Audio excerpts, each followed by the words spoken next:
Hello everyone, आज के इस वीडियो लेक्चर में वेलोसिटी ऑफ ब्लॉक इलेक्ट्रॉन के बारे में पढ़ेंगे। ब्लॉक इलेक्ट्रॉन का वेग। पिछले वीडियो लेक्चरों में हम पढ़ चुके हैं कि मुक्त इलेक्ट्रॉन की वेलोसिटी अलग होती है और ब्लॉक इलेक्ट्रॉन की वेग मुक्त इलेक्ट्रॉन के वेग से किस प्रकार भिन्न होता है, ये हम आज ज्ञात करेंगे। तो सबसे पहले फ्री इलेक्ट्रॉन और ब्लॉक इलेक्ट्रॉन में डिफरेंस क्या होता है। अगर कोई इलेक्ट्रॉन मुक्त होता है, उस पर कोई पोटेंशियल नहीं लगता है, V=0 होता है, तो इसे फ्री इलेक्ट्रॉन कहते हैं। लेकिन अगर इलेक्ट्रॉन क्रिस्टल के अंदर आवर्ती विभव के अंदर या किसी अन्य पोटेंशियल के अंदर गति करता है, तो इस तरीके के इलेक्ट्रॉन को ब्लॉक इलेक्ट्रॉन कहते हैं। अकॉर्डिंग टू क्वांटम मैकेनिक्स, एक विमीय चालक क्रिस्टल में गतिशील ब्लॉक इलेक्ट्रॉनों का वेग इससे रिलेटेड डी ब्रोगली तरंगों के समूह वेग के बराबर होता है। अतः V=Vg=d⍵/dk। यहाँ ओमेगा डी ब्रोगली तरंग की कोणीय आवृत्ति है और k तरंग संचरण नियतांक है। Now from quantum mechanics E=h×ω, so dE/dk=h×d⍵/dk, जिससे velocity of block electron V=Vg=1/h×dE/dk। ये समीकरण नंबर 2 है।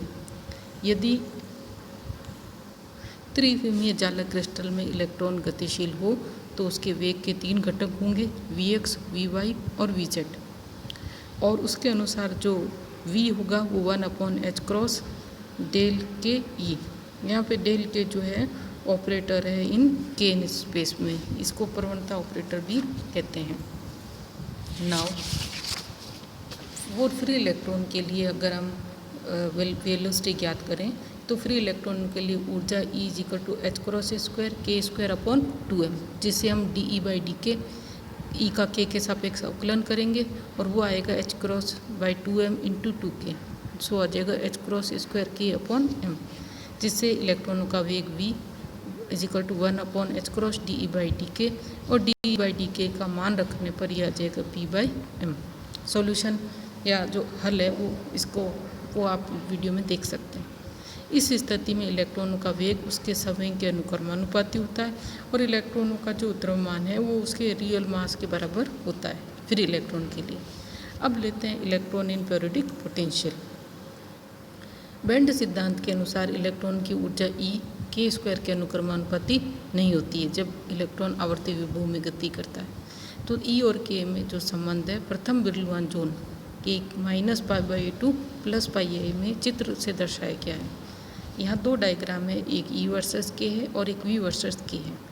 तो सबसे पहले जो हम देखते हैं V=1/h×dE/dk से जो ब्लॉक इलेक्ट्रॉन का वेग है वो E k कर्व के ढाल के अनुसार परिवर्तित होता है।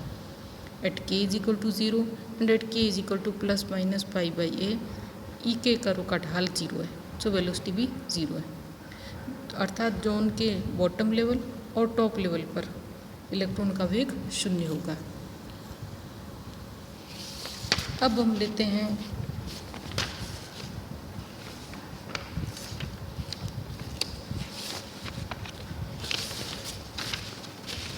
जोन के बॉटम लेवल के पास वाले भाग में।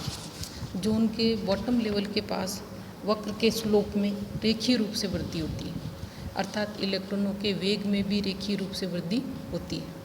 E के कर्व के जो नति बिंदु है ±k0 तक ढाल में वृद्धि होती है, सो इलेक्ट्रॉन का वेग जो है नति बिंदु पर अधिकतम हो जाता है। उसके बाद dE/dk कम होता जाता है तो इलेक्ट्रॉनों के वेग में भी कमी होती जाती है और अंत में k=±π/a पर इलेक्ट्रॉनों का वेग 0 होता है। अर्थात जोन के मध्य से टॉप लेवल तक इलेक्ट्रॉन की ऊर्जा में तो वृद्धि होती है लेकिन वेग के मान में कमी होती जाती है। तो हम देखते हैं कि ब्लॉक इलेक्ट्रॉनों का वेग फ्री इलेक्ट्रॉनों के वेग से भिन्न प्राप्त होता है। अब अगर वेग अलग है तो उनका द्रव्यमान भी अलग होगा। तो इसे हम कहते हैं effective mass of an electron. इलेक्ट्रॉनों का सबसे पहले इफेक्टिव मास क्या होता है। जब किसी मुक्त इलेक्ट्रॉन पर विद्युत क्षेत्र E लगाया जाता है तो मुक्त इलेक्ट्रॉन पर कार्यरत बल F=−EE और न्यूटन्स लॉ से F=ma, इन दोनों को बराबर करेंगे तो m=−EE/a, या m फ्री इलेक्ट्रॉन का मास है। जब इलेक्ट्रॉन किसी ठोस में गति करता है तो ठोस के क्रिस्टल जालक में आवर्ती विभव होने के कारण इलेक्ट्रॉन पर कार्यरत बल और त्वरण का अनुपात मुक्त इलेक्ट्रॉन के द्रव्यमान से भिन्न हो जाता है। फॉर एग्जाम्पल हम लेते हैं तांबे के परमाणु में के इलेक्ट्रॉन दृढ़तापूर्वक बंधे होते हैं। बाह्य विद्युत क्षेत्र आरोपित करने पर उनके द्वारा थोड़ा सा भी त्वरण अनुभव नहीं होता है, अर्थात A=0, और उस स्थिति में जो प्रभावित द्रव्यमान है वो अनंत है।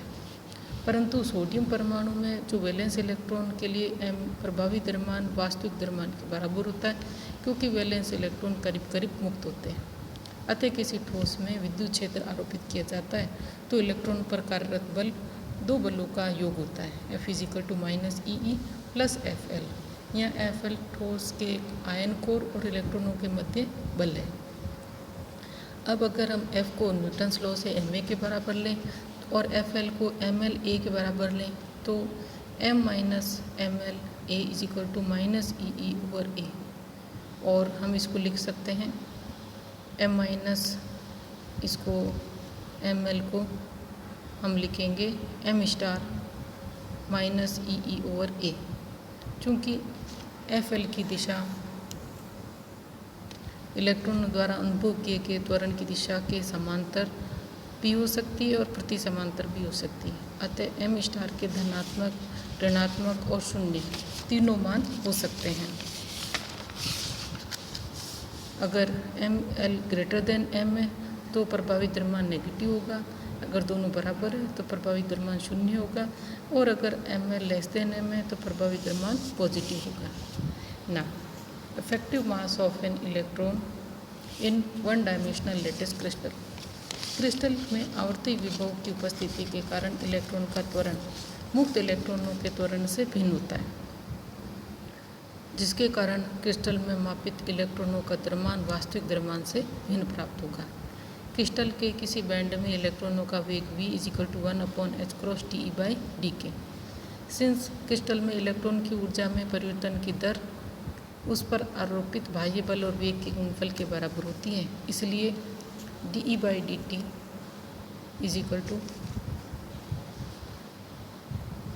dE/dk और dk/dt। यहाँ पे हम वैल्यू रखेंगे जिससे F प्राप्त होगा h×dk/dt, समीकरण नंबर 3। और अब हमें त्वरण ज्ञात करना है तो इक्वेशन नंबर 1 का अवकलन करेंगे dV/dt। ये हमें प्राप्त होगा F/h²d²E/dk², जिससे प्रभावित द्रव्यमान m* h×2d²E/dk²। ये हमें एक विमीय जालक के लिए प्रभावित द्रव्यमान ज्ञात किया है। अब हम इसी का फॉर्मूला त्रिविमीय जालक के लिए देख लेते हैं। तो त्रिविमीय जालक के लिए हल करने पर सबसे पहले त्रिविमीय जालक में ब्लॉक इलेक्ट्रॉन का वेग ज्ञात करेंगे 1/h×del_k E, और अब इसका अवकलन करेंगे तो त्वरण आ जाएगा समीकरण नंबर 6 से। और समीकरण नंबर 6 में dE/dt आ रहा है, इसको हम देख लेते हैं। तो चूँकि dE/dt = F.V, ये वैल्यू हम रखेंगे इक्वेशन नंबर 6 में। तो dV/dt = 1/h²del_k F.del_k E। अब चूँकि F आरोपित बल है, k पर निर्भर नहीं करता है, इसलिए dV/dt = 1/h² F बाहर ले लेंगे और del² E अंदर हो जाएगा, अर्थात 1/m* प्रभावित द्रव्यमान का प्रतिलोम वो F/E के बराबर है। वो इस सारणी के रूप में लिख सकते हैं त्रिविमा में। सो 1/m* = 1/h² del²E/del⁡kj। तो ये हमने देखा कि जो इलेक्ट्रॉनों का प्रभावित द्रव्यमान एक विमा में और त्रिविमा में, इसके लिए हमने फॉर्मूले डिराइव करें और कह सकते हैं कि जो इलेक्ट्रॉन का प्रभावित द्रव्यमान है वो रियल द्रव्यमान से अलग प्राप्त होगा। वो उसकी तुलना में भारी भी हो सकता है और बराबर भी हो सकता है। इलेक्ट्रॉनों के प्रभावित द्रव्यमान का कंपैरिजन के लिए एक अन्य गुणक को भी डिफाइन किया गया है, जिसे कहते हैं हम Fk। Fk जो है वो